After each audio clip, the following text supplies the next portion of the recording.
Hey everyone, so in this part of the video we're going to be going through wall kick-ups and we're going to be breaking down how you should do them properly, what the reason for doing them, when you should stop doing them, and also some of the things that you can do either to progress them or also if you're struggling to do them and you think, no Elliot, this is impossible, then these are some things that can help you. And I've had some students in the past who spent over a year on doing this, and as me, so as someone who came into handstands and was completely new to them, but I was able to kick up from the right from the start. It took quite a while for me to really think through how can I do different exercises to be able to assist you. So I'd be really interested to see if you have struggled with kicking up against the wall in the past, have these exercises helped you, and is there anything else I can further add to this video to be able to assist you? I'd be more than happy to support if you reach out. So we're going to get started, and wall kick-ups really are something you only want to do for a very limited amount of time. And the reason for that is essentially going to teach you almost bad habits. And the reason for that is that as you kick up, you are ultimately going to be kicking up against the wall, and you're using the wall and relying on almost going over further than you would actually want to. Now, this is going to really actually hinder your handstand progress in the long run if you were doing them for a prolonged period of time, because it's going to train you essentially that you want to kick up like this, and you're going to go up and over too much. And so it's going to be very difficult for you to be able to train where you need to actually kick up to, and you're going to have to build out multiple bad habits from that. But to start with, you do need to learn it just to be able to get comfortable actually with the upside down aspect. But that's the reason why when we come later on, while I'll say to avoid it. So the wall kick up is a very safe way, I would say, really, to be able to actually get upside down, as well as the chair assisted handstand. And this is really the main thing, is the wall is going to be there, as much as you sometimes forget and worry that it might not actually be there. And this is what I'm going to be breaking down as we show you how to do it, of reason why that's benefit, and how can you get to the wall faster and faster in order to be able to actually do the kick up. So in order to do it, essentially I want you to be about 6 inches away from the wall, hand and shoulder width apart, and we're going to start actually without kicking up against the wall, because a lot of people set the goal to be kicking up against the wall.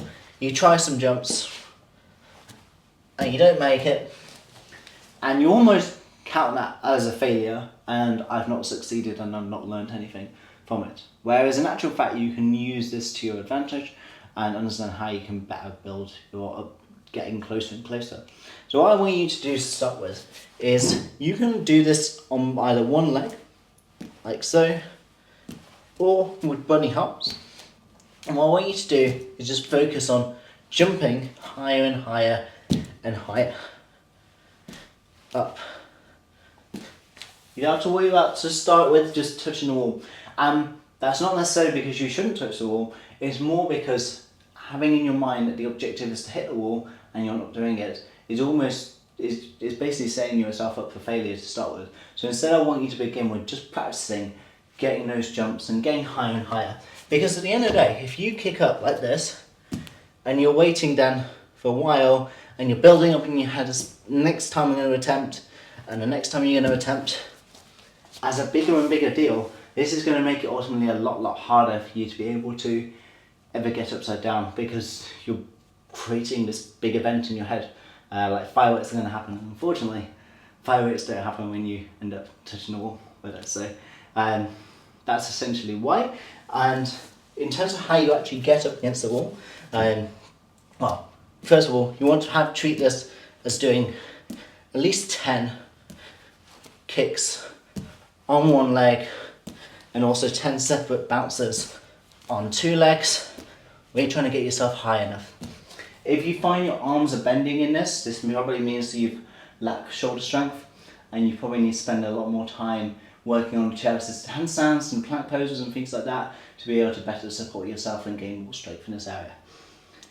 Now, how do you actually do it? Again, 6 or so inches away from the wall, shoulder distance apart. I'm going to bunny hop, but you can do it either way. And the key is, do you want to throw your hips or your tailbone into the wall as you do it?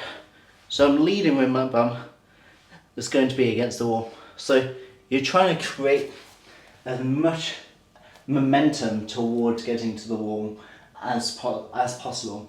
Maybe even fling your feet if you can, but I find a lot of my students, it's really the bum that ends up being the first thing to go when you're doing it. So that's really the key thing, is you're throwing your hips towards the back of the wall. If you try and think your back, it's a lot more difficult to be able to bring it to, I find.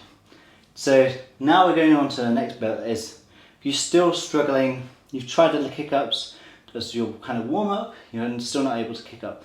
How do you kind of bridge the gap towards it? And this, we're going to use a chair. So I'm going to get the chair. So hopefully now you're already comfortable with the chair assisted handstand by this point. You're not necessarily collapsing, but at the same time you're still struggling. You want to bring the chair quite close.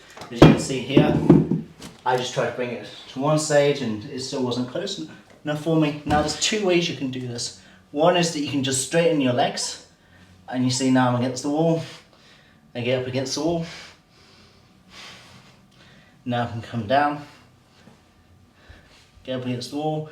There's barely, I'm basically almost touching the wall by the time I actually get off.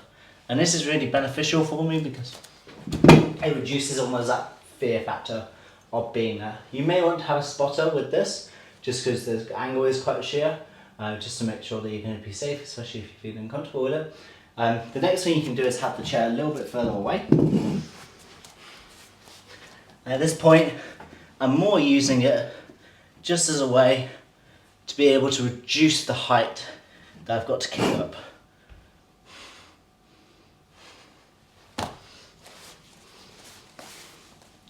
Over time you can reduce the height that you're going to have to kick up, each time by less and less, until the point you're actually able to get your full handstand against the wall.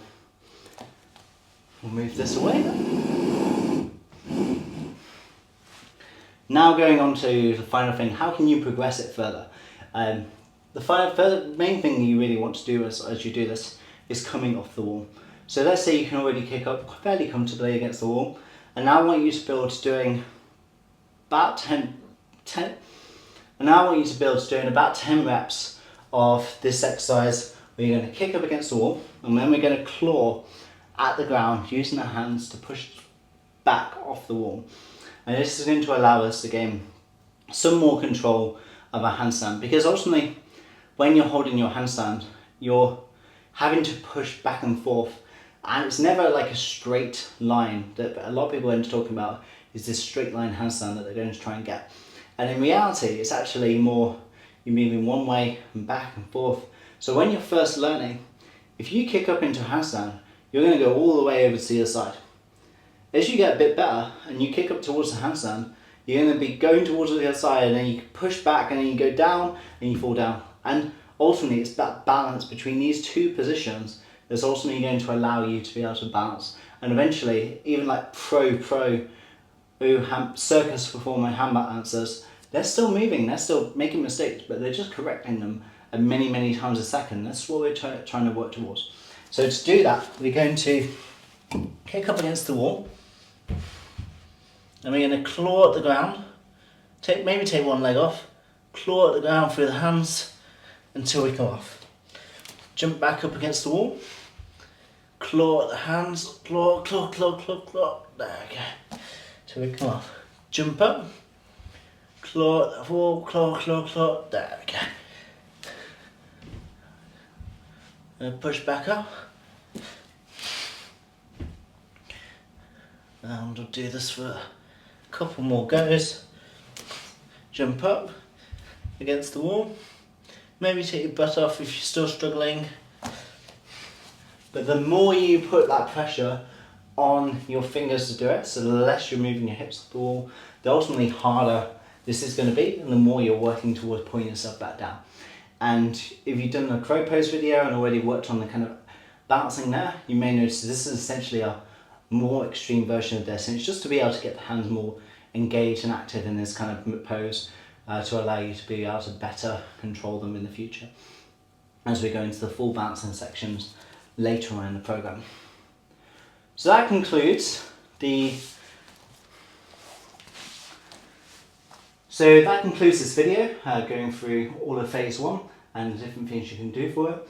If you've got any questions, feel free to put it in the comments or drop me a message, and I'll be happy to support in any way. Thanks everyone, see you soon.